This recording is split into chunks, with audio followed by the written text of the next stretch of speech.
kalangan po sa bawat isa. Excited na po ba kayo? Amen. Si Sister na kailang po hindi.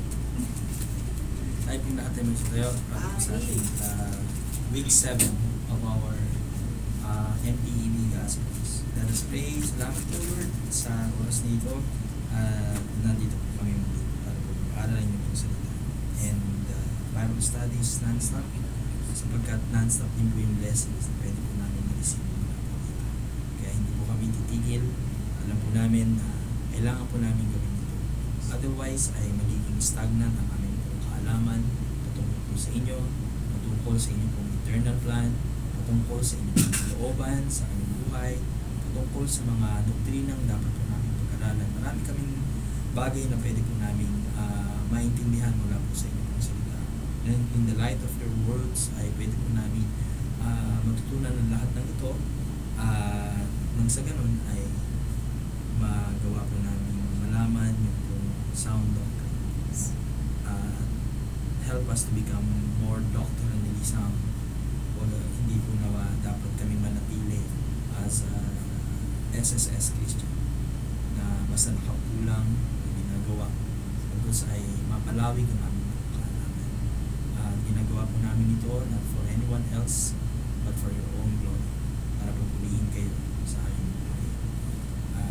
Tulad po na inyo pong nabanggit na yung pong scriptures are given for reproof, for correction, for instruction in righteousness, so that we can be thoroughly furnished and all good works. Ito po yung magsisilbing way para po ma-involve din po yung aming po character as Christians. So, tawarin niyo po ako Panginoon, ano po ang aming po mga kasalanan, at patuloy niyo po akong gamitin as a teacher of your words na maging malinaw po, na-explain ko po ng mabuti ang inyong salita, hindi po maging dominated, kundi according to what the Bible says na.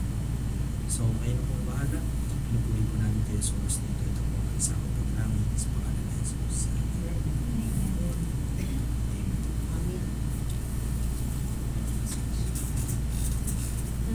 So, matawag si Brother Jen. Hello, Brad. Hello po, Pastor. Brother Ito Jen. po ako kay Brad Andy. Okay. So, hindi na rin kayo makakaabot na kung nandyan ka, no? Kung ganun, Brad, pwede... Tinatawagan ko, hindi po sinasagot eh. Pero nag-message din ako sa kanya. baka nakatulog yun. Hindi, anong labas ng pastor? 3:30. Ang labas pa po, Start na po kayo. ang labas kasi niya na Start na po kayo. Opo, nag-start na po. Ang labas po niya ay mga around 3:30. Pero Brother Jen, since manilate na rin kayo, pwede bang ikunin niyo na rin si Brother Melvin? Opo, sige po. Pagdaanan ko na lang din doon. Pakidaanan na lang, Brad. Sige. Thank you, Brad. Okay, sige po. Ate Sam, Thank you po. Ingat po kayo. Okay. sige po. Thank you. Pastor. Okay. So, last time, ang ating pong napag-aralan is yung Matthew. So, i-check natin yung mga chapters in the book of Matthew to emphasize yung pong messiahship ng ating Panginoong Hesus Kristo. Okay? So, nakita natin yung hindi pala natin tanggalin ko ha. Nakita natin yung kingship ng ating Panginoong Hesus Kristo sa from the book of Matthew. So, tulad ng ating nabanggit kanina, ano yung number one rule of Bible interpretation? The Bible must be interpreted according to context. Okay? So, tulad ng ginawa natin dito sa Matthew, nung hinimay-himay natin yung mga chapters, nalaman natin yung larger context ng Matthew. Kung saan ay pinaliwanag ni Matthew or i-pinortray niya si Kristo bilang isang hari para maintindihan natin yung mga immediate context na meron sa bawat text, sa bawat passage na ipinakita sa from the book of Matthew. Okay, that's a very good example on how to interpret these scriptures. You in order bago mo bago mo makita yung immediate context or yung specific context ng isang passage, tingnan mo muna yung larger context nito. At ano yung mga questions na dapat mong tanungin sa sarili mo habang ikaw ay nag-aaral? Who is the author? Ano pa? Who is the author? Who is the audience? Kung kanino isinulat to? At what is the historical situation during that time? Okay? So, tingnan naman natin ang Mark. Introduction to Mark. So, the author of the gospel is Mark, or ang tinatawag siya as John Mark. In Acts chapter 12, verse 12. Sahin po natin. Acts 12, verse 12. Unahin natin si Sister Jocelyn.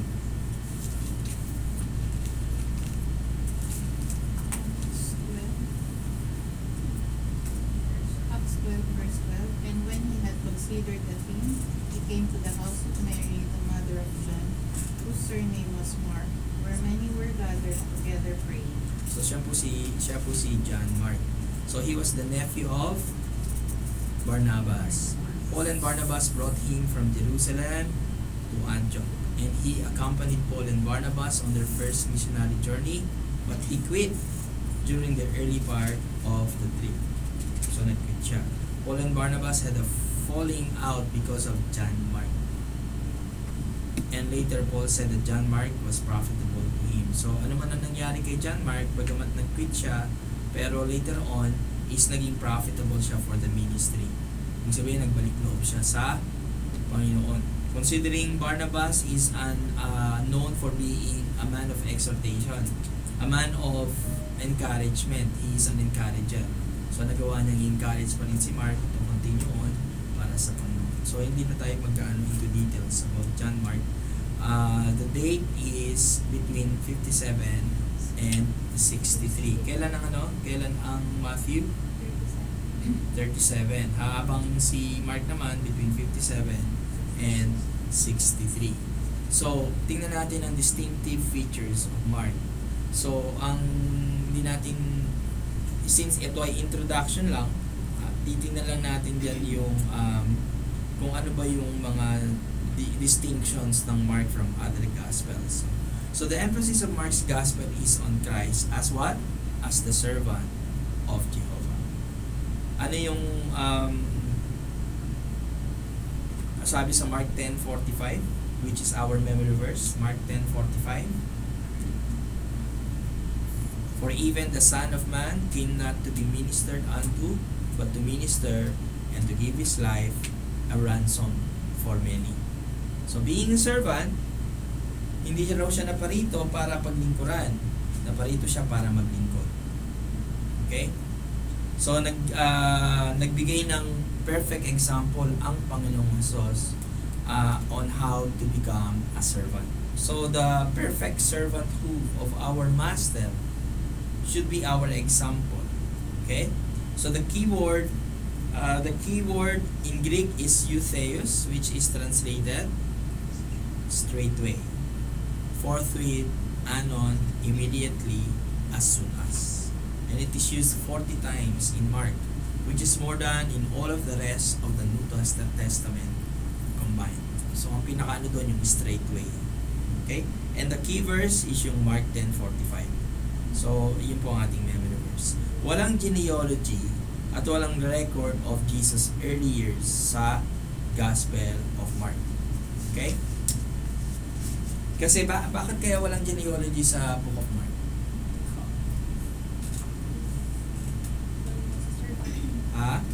Kasi for a servant to become a mother, hindi nang kailangan walang simula.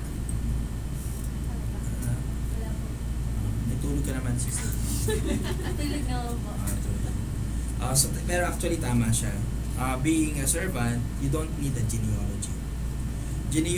Yung genealogy po ng sa Matthew, it depicts the messiahship of the Lord. Habang yung genealogy sa Luke, it depicts the what? The humanity of the Lord. Okay? Kasi nanggaling kay Adam. Alright? So, Jesus is shown to be a man of sorrows more in Mark than in the other Gospels. Ano sabi sa Isaiah 53 verse 3, preacher? Isaiah 53:3.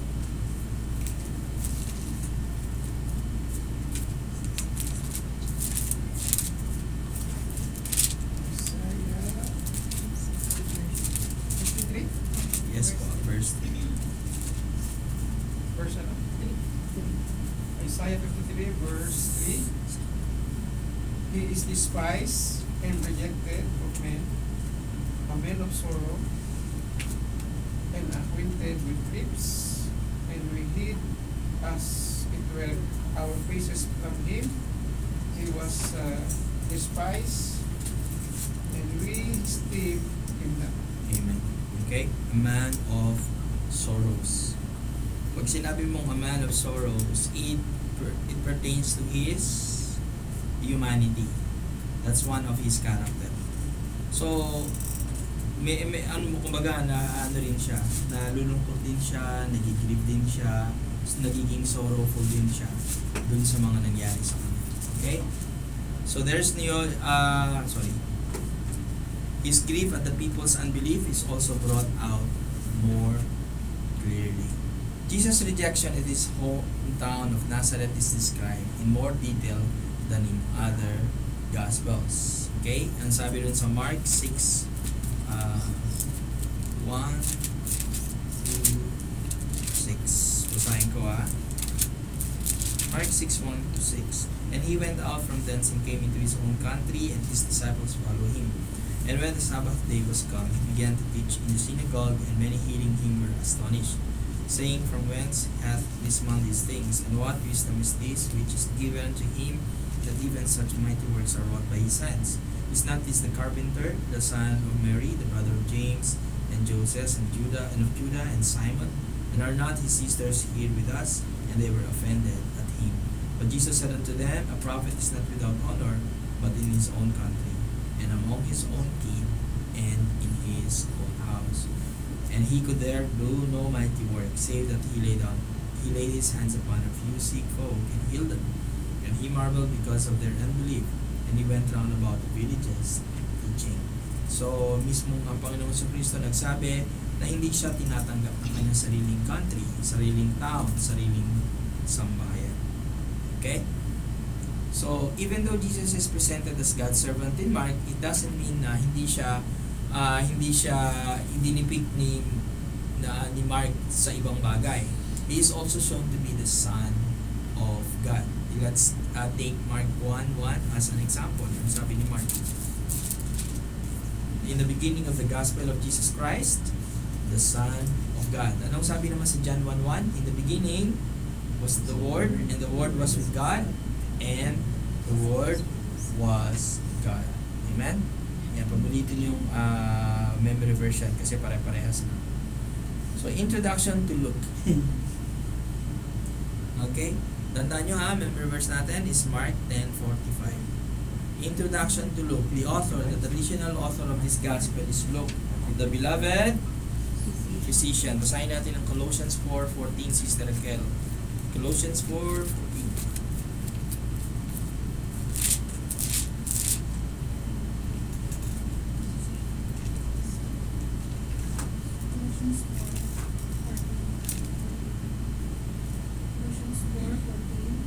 Luke, the beloved physician and famous preacher. Amen. So he was one of Paul's co-workers in Philemon 24. And he was also the author of the book of Acts. So ang laki ng contribution ni Luke, being a physician, being a doctor. Alam naman natin kapag doctor ka is a doctorate ang kaya nga tinawag na doctor Doctorate yung degree mo, mas maraming time spent sa pag-aaral. Okay? At nakita natin yung style ni Luke, nakita natin yung kanyang pagiging isang effective na writer ng book. So, kaya nga isinulat niya ang Luke at isinulat din niya ang Acts. Okay? The date, kailan ang date? 63 and 68. Yung Mark, kailan yung Mark? 6:57, between 57 and 63. Ito namang Luke, between 63 and 68. Yung ano naman, yung Matthew, 37. Okay? The nature of Luke's writing. Luke claimed divine inspiration for his gospel. Bakit? Tingnan natin. Ang Luke chapter 1, 1-4, Sister Carla. Luke 1, 1-4.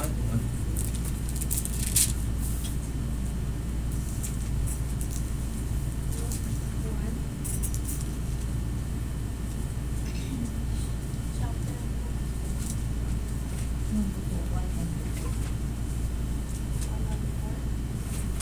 For as much as many have taken in hand to set forth in order a declaration of those things which are most surely believed among us, even as they delivered them unto us, which from the beginning were eyewitnessing, Witnesses, and yes. ministers of the word.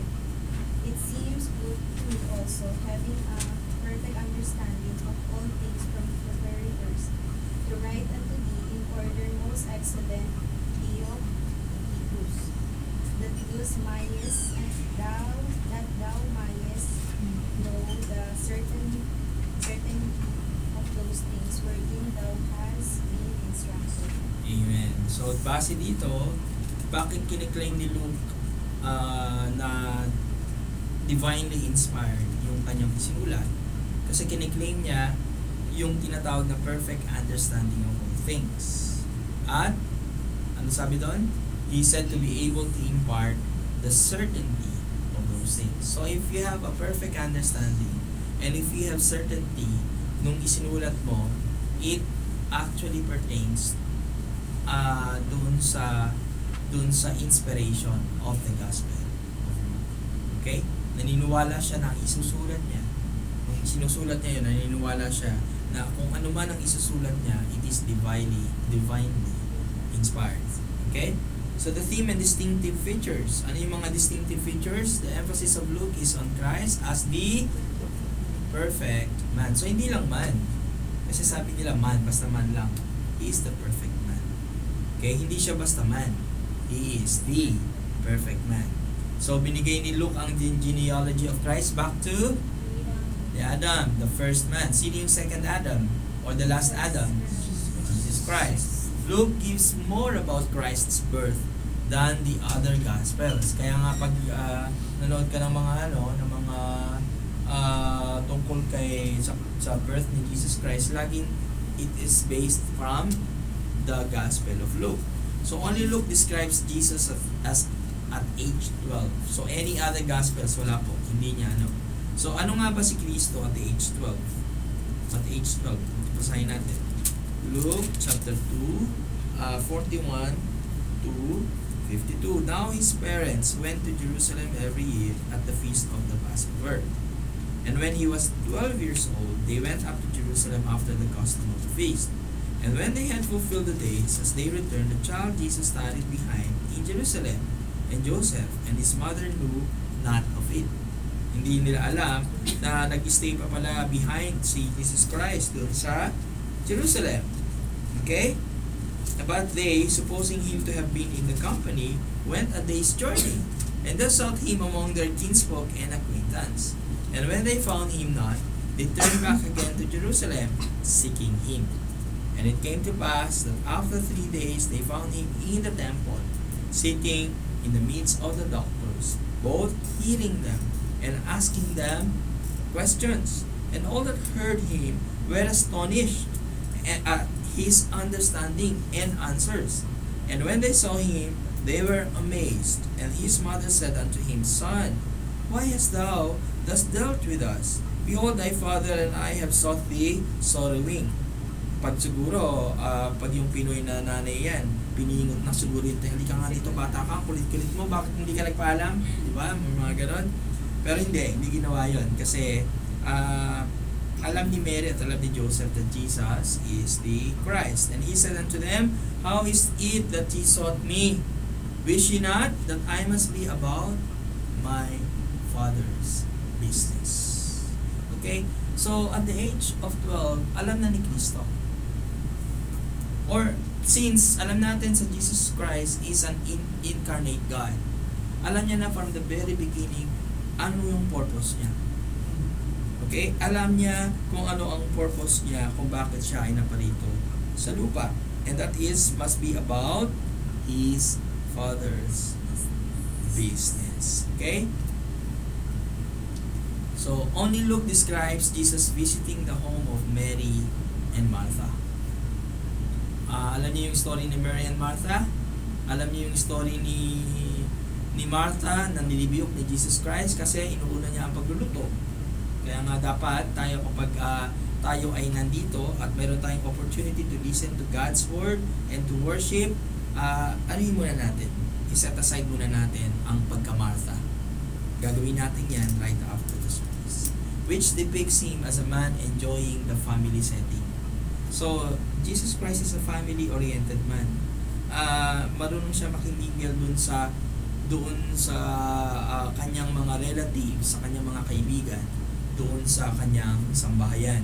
Maganda po yun na tayo din ay nag-i-spend din tayo ng time sa ating pamilya. Hindi puro trabaho lang tayo. Baka naman hindi natin nabibigyan ng time at least na makipag-communicate sa ating mga pamilya.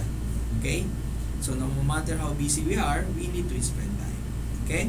So it is important to note that Luke also portrays Jesus as God, not merely as a perfect man. Tulad ng example sa Luke 1:32. Ano sabi doon? Sister Maureen, 32.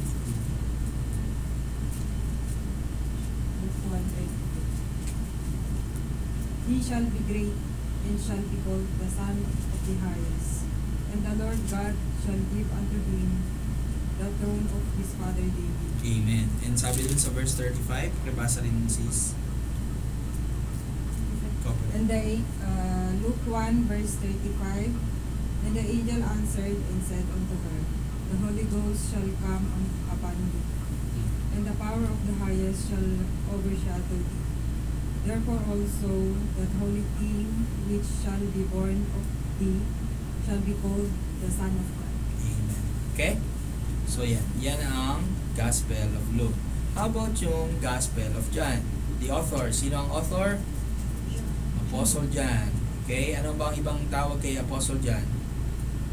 John D. Anong ibang tawag kay Apostle John? John D. Kalimutan niyo na. John D. John D. Beloved. Ha? Ano ba? Ano bang sinabi niyo? Hindi ko narinig. Ha? John D. Beloved or John who the apostle whom Jesus loves. Okay? Siya yung apostle na lagi nakahilig kay Kristo. Masyado siyang clingy sa Panginoong Jesus. Ganyan kamahal si Kristo. Okay? So we know that this author is a close companion of Peter. Sino ba ang inner three? Si Peter, si John, at si James. Today, traditionally, it is believed that it was written in Ephesus between 85 and 90. Okay? So kung titignan nyo, yung order ng gospel is based dun sa date when it was written. Okay? So from Matthew, Mark, Luke, John, from AD 37 to AD 57 to 63, then 63 to 68, then 85 to 90. So what is the outline of John's Gospel? There is the prologue, yung pinaka famous na prologue ni John. In the beginning was the Word, and the Word was God, and the Word was God. Ano sabi sa John chapter 1 verse 14, and the Word was made flesh and dwelt among us. And we beheld His glory, the glory as of the only begotten of the Father, full of grace and truth. Then, the witness of John the Baptist, kung paano niya in-identify si Jesus Christ as the Son of God. The public ministry of Christ, merong first year of ministry, merong second year, merong third year. Okay? Sa second year, naging popular siya. Ano ba nangyari sa John chapter 5? Ano ba yung event sa John chapter 5?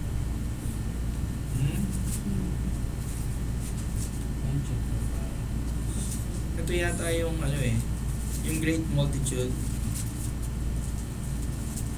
Sa John chapter 6 pala yan. Okay?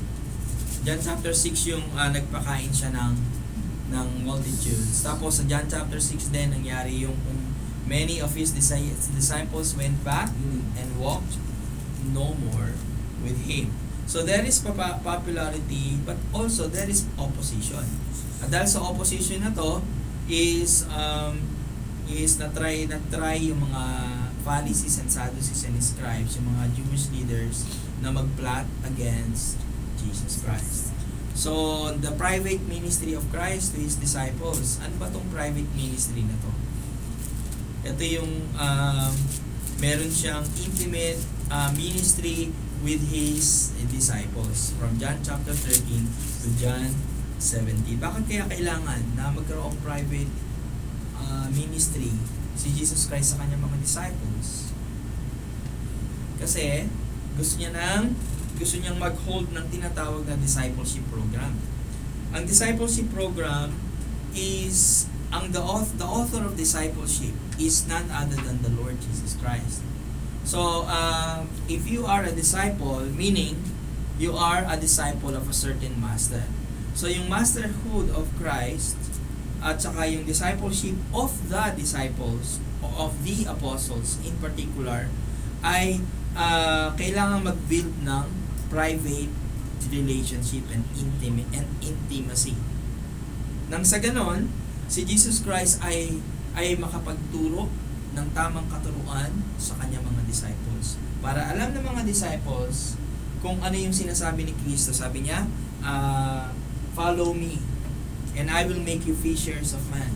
Tapos sabi pa niya, take up the cross and follow me. If you are a disciple, you are a follower of Christ. So tama na dapat ang isang church should have a discipleship program. And part of the discipleship program is the Bible study. Para maturuan ang mga miyembro ng tamang katuruan coming from our own Master, none other than the Lord Jesus Christ. And then there is the crucifixion of Christ, and there is the resurrection of Christ. Okay, what is the theme of John? The emphasis of John's Gospel is on Jesus as the Son of God. Amen? The stated purpose of the Gospel is to present the evidence that Jesus is the Son of God so that men might believe on Him and have eternal life. Ito rin yung sinabi sa 1 John chapter 5. Ano sabi doon? 1 John chapter 5 verse 13. Pakibasa, brother Chris. Chapter 5 verse 13. These things have I written unto you that believe on the name of the Son of God, that ye may know that ye have eternal life, and that ye may be believed on the name of the Son of God. Amen. So, in connection dito sa verse na to, yun din ang sinabi sa John chapter 20, verse 30 to 31. Kaya isinulat ang gospel is para nang sa ganon maniwala yung mga tao about Jesus Christ being the Son of God. John 20, 30 to 31. Brother Alan. John 20, 31. 30 to 31. John 20 verse 31. But these are written that ye might believe that Jesus is the Christ, the Son of God, and that believing ye might have life through His name. 31. Okay lang, sige, 31 yung binasa mo tama. So, binasa that we might believe that Jesus is the Christ, the Son of God. Okay? So, yan ang very purpose ng gospel. Para isulat ni John those things pertaining to Christ as the Son of God. at paniwalaan ng mga tao makakarinig at makakabasa ng kanyang sulat. Okay? Each scene from Christ's life and each miracle is selected and described. So, pag napansin nyo kung ano yung mga miracles at saka yung mga certain circumstances na isinulat sa Book of John, they all have been selected and described for the very purpose so that people will believe, so that people might believe on Him as the eternal Son of God. Okay? So plain statements describe Jesus as God. John 1:1 and John 14:9. 14:9, basahin natin ang John 14:9. Sister Leonie, Sister Howie, 14:9. John 14:9.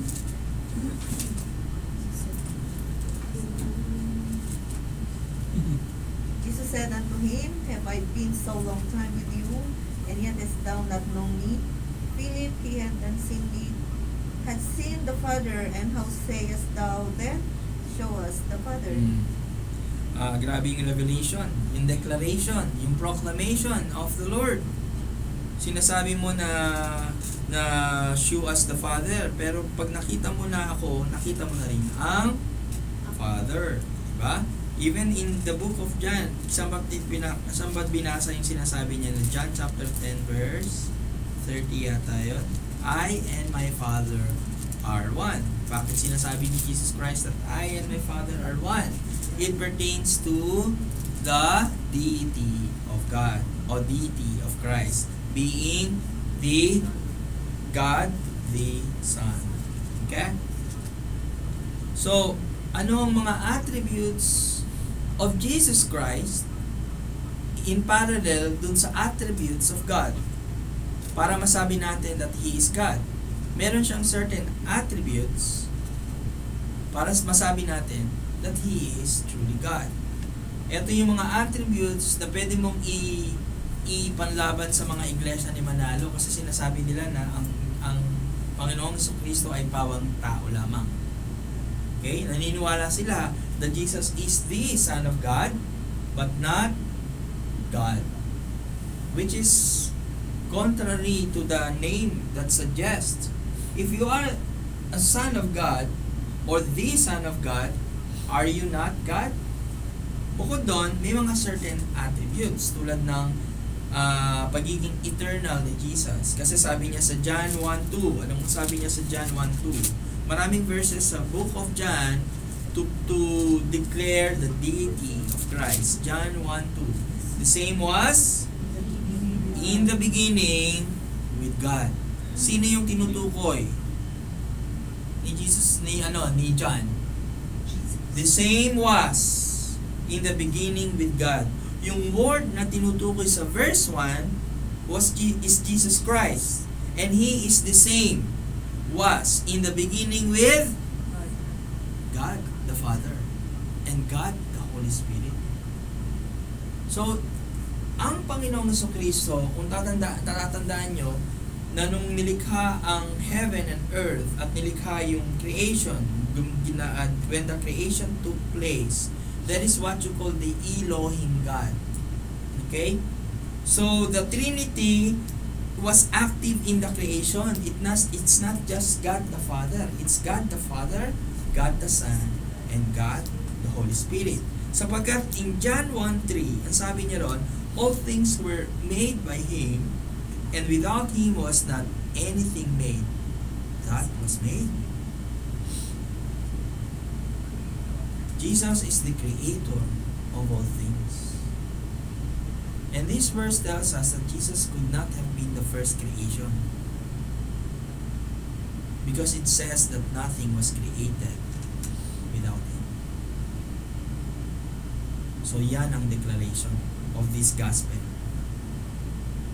Jesus is omnipresent. Sabi niya sa John 3:13. Omnipresent. John 3:13. Si ano ba ay omnipresent? Si Satan? No. Meron lang siyang mga kampon. Minsan yung mga kampon, minsan nasa tabi mo, minsan nasa ano ka. Pero hindi siya omnipresent. John 3:13, ano sabi doon? And no man hath ascended up to heaven, but he that came down from heaven, even the Son of Man, which is in heaven. Omnipresent. Jesus possesses the Holy Spirit in fullness. John 3:34. Sabi ron, sino na ba magbabasa? Sister G. John 3:34.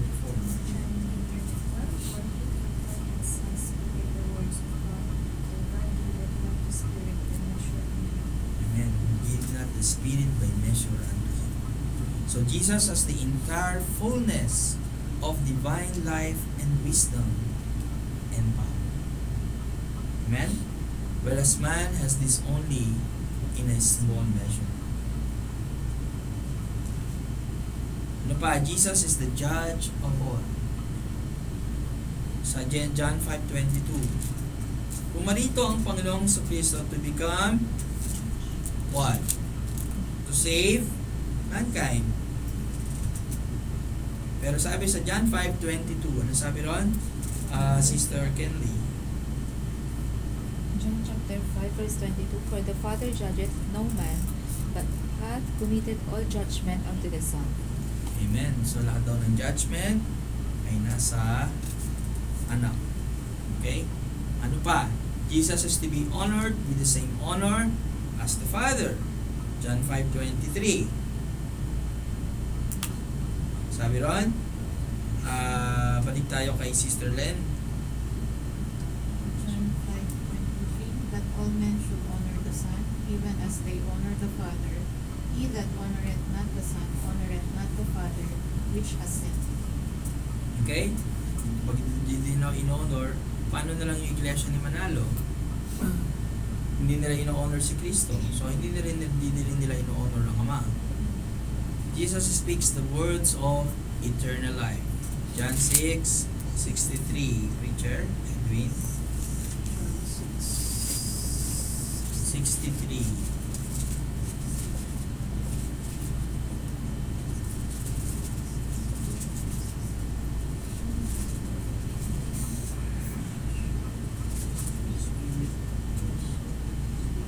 The Spirit,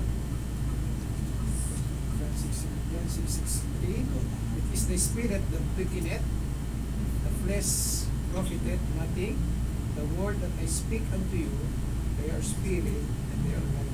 So kung ano man daw ang pinabanggit at sinasabi ni Kristo, it speaks of the words of eternal life. Jesus is sinless and holy. John 8:46. Sabi ron, John 8:46, si Sister Raquel. Jesus answered, I have not the devil, but I honor my Father, and you do this on me. Sigurado ka? For this I acknowledge sorry. For this is which of you confess me of sin, and if I say the truth, why do you not believe me? Amen. Wala siyang kasalanan. He's holy. Bakit hindi niyo ako pananiniwalaan? Hindi lang siya omnipresent, siya din ay omniscient. John 10:15. Sister Carla. Said, As the Father knoweth me, even so know I the Father, and I lay down my life for the sheep. Okay. Kung kilala daw siya ng kanyang ama, kilala rin niya ang kanyang ama because of his omniscience. Okay? Bukod dito, merong I am statements para i-prove na siya ay Diyos. Ano yun? Basahin natin yung John 8:58. Sister Maureen. John 8:58. Jesus said unto them, Verily, verily, I say unto you, because Abraham was, Amen. Okay? Before Abraham was, I am. Basahin natin ang Exodus 3:14. Brother Alan, Exodus Exodus 3.